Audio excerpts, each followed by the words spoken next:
Greetings and salutations. I'm your boy Kami the Fated Saint, and this is Limited Series. I really don't know how much more I can take, but come hell or high water, I will not let Kindred the Embraced beat me. So, no stalling, no intro. Let's just get right to episode 6, The Rise and Fall of Eddie Fiori. We open on this, and there's oh come on, 30 seconds in the episode and you're handing me a Lily, Caitlin, and Julian scene? Next! We go to the diner where a detective is waiting for someone. He looks away and... Hey! How'd you get here? Lily is hiring this guy to get photographs of Julian and Caitlin. He hesitates when he finds out who he's spying on, Julian Luna. Lily convinces him, and I'm counting it. Over to Eddie's office. His sire has shown up because Eddie has asked for his help. He wants to get rid of Julian once and for all. Cyrus, the name of his sire, feels this is a good move because he has designs to take over the entire state of California. Eddie immediately asks him about the Assamite. Remember back in video 1 when I said that there was another clan that was going to be making an appearance here? That's the Assamites. They're actually a pretty badass clan. They're entirely of assassins, and on top of all of that, they have their own code in which they live by, outside of the Camarilla and the Sabbat, who are the other faction who we'll never get to because they're not a part of the series. And they have a really, really awesome discipline. It's called quietus, and it basically, among other things, can turn a given area completely silent so that they can do their little assassin thing, and at higher levels can turn their blood poison, effectively making it a weapon as they would smear their blood all over whatever weapon they were using. Wonder what they're going to do with them in this episode. So, Eddie is eager to send him in, but Cyrus maintains that Eddie has to show he's willing to reason with other clans, to show that he can be a capable prince. Eddie complains, but knows better than to defy his sire. So then he asks, Where's the Assamite? Amazing thing about Assamites. They're chameleons. They can shape-shift into anything. Did you know that? They're deadly. Not because they're stronger, not because they got bigger guns, none of that stuff. They get close. They can be your mother, your brother, your lover. Or even some broad you picked up at the bar.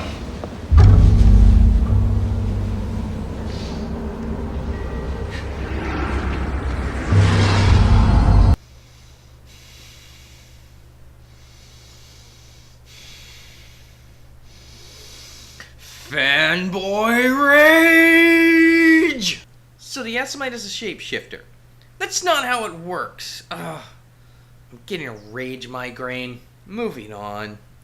The Assamite stalks Caitlin for reasons, and eavesdrops on a call from Julian. Moving on. Back at Haven, Eddie is meeting with Julian, Archon, and Cash. And Cyrus shows up as well. Eddie tries, and I'm using air quotes there, to be reasonable in trying to get Julian to go back on his strict policies of the masquerade and obeying human law. Julian no-slows, and it ends about as you would expect. On the way out, Sasha approaches Cash. This is not a good time, Sasha. What's the matter? Are you afraid your gang girls will see you with me? I'm working. You're not helping me. It goes well.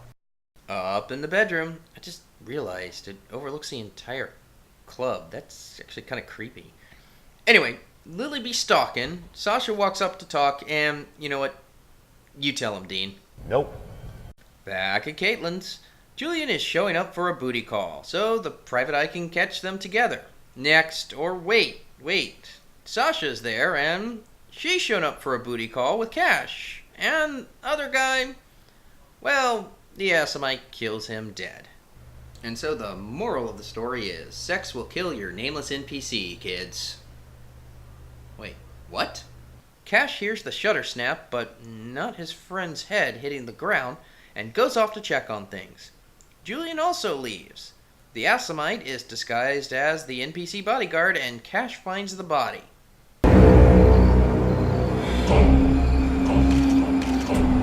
Julian! That's not Billy! And the photographer gets it all.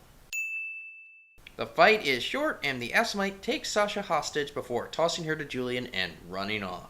Back at the docks, the Assamite reports silently that Julian is not dead, and Eddie goes into a full-fledged panic. Back at the manor, Julian and Sasha talk. She admits to distracting Cash and is having a bit of a moral dilemma. Billy's death was my fault.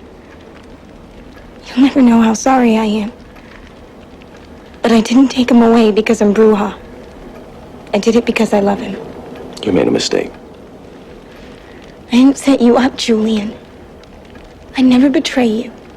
This is really the perfect framing for a neonate, a new vampire, that is, and how its clan's influence can just completely turn its world upside down.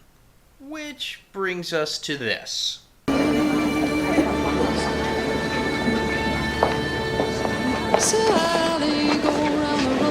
Where are you off to, Cash? I'll be back. Yeah, we can count on that, right? Bitch, you better step off your primogen. Billy dies. And where were you? You're off with your Bruja, bitch.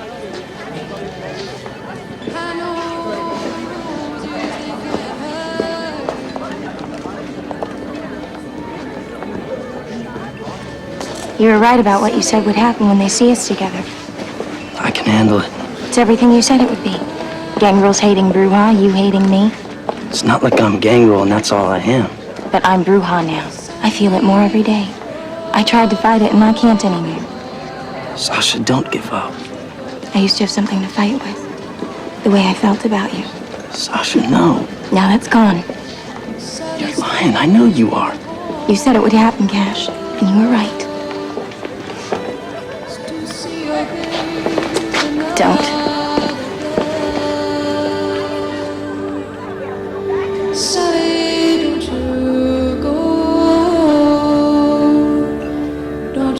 I almost feel like last episode was out of order, that they should be reversed. I mean, I know Sasha and Cash are a minor plot line according to the show itself, but, I mean, I guess that I just think that Sasha should have left Cash before she started shacking up with Zane the Malkavian.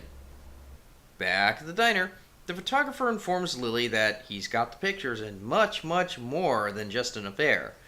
Lily wants the pictures, but... The way I see it, pictures with the editor are yours. The other ones I got on my own time.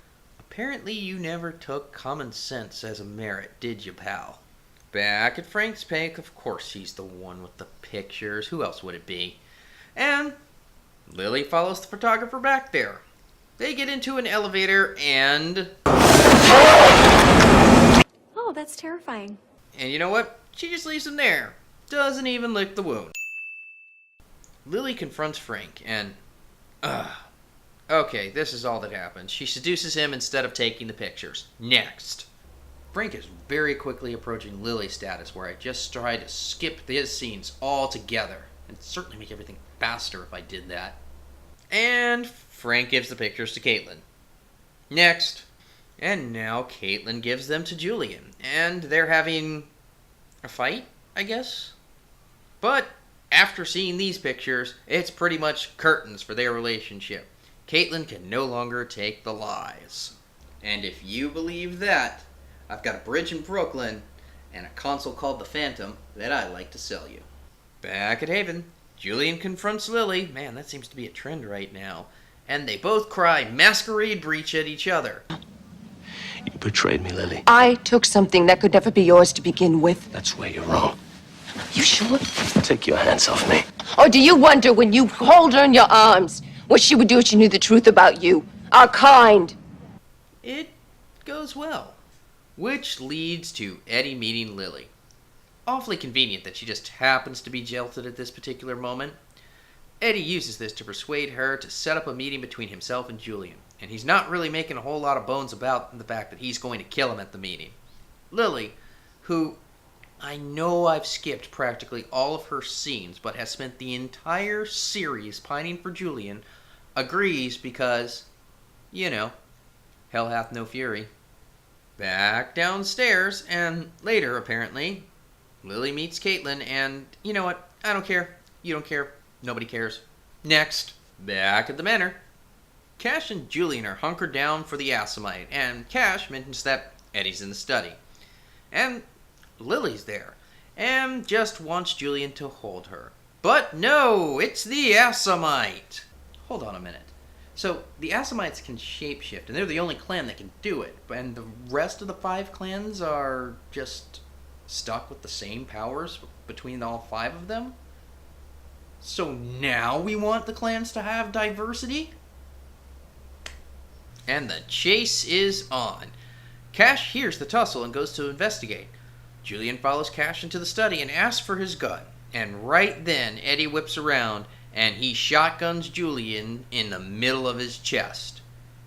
He runs as Cash holds a dying Julian in his arms.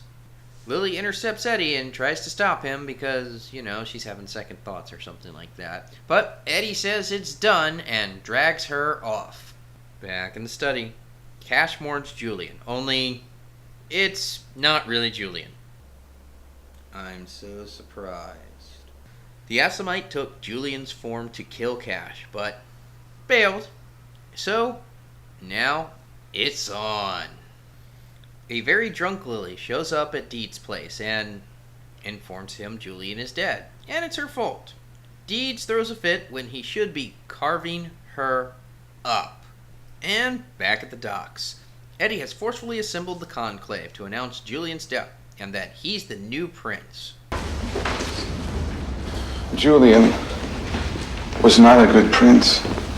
He was soft on humans and hard on us. You guys knew that, but you were afraid to fight him. And now he's dead.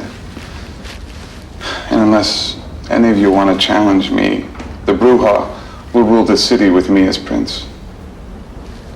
Is there anyone here who wants to oppose me?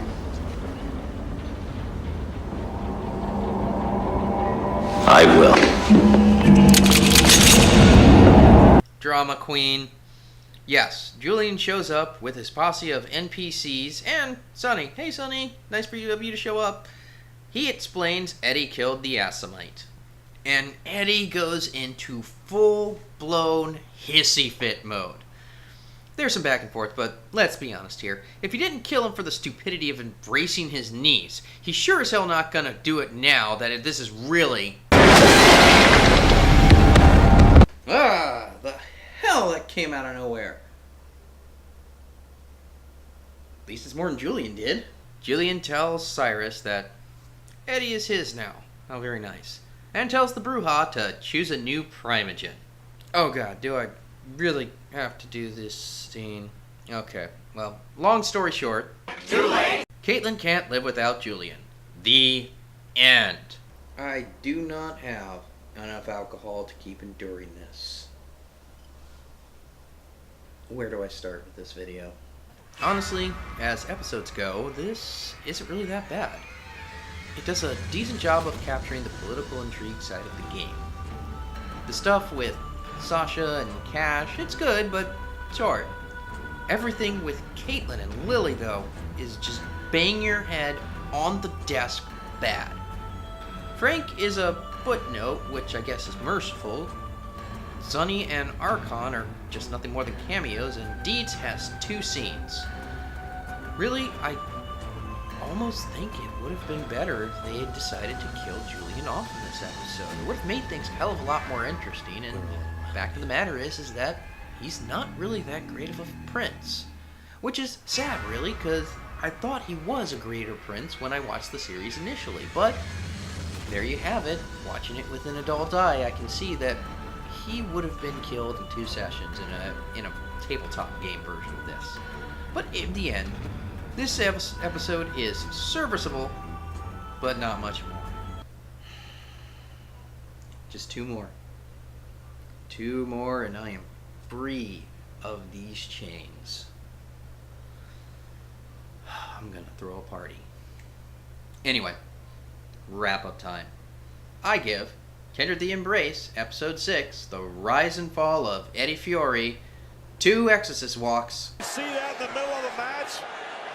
Part of John Cena's... Out of 5. I'm your boy Kami, and this show kills my inner child.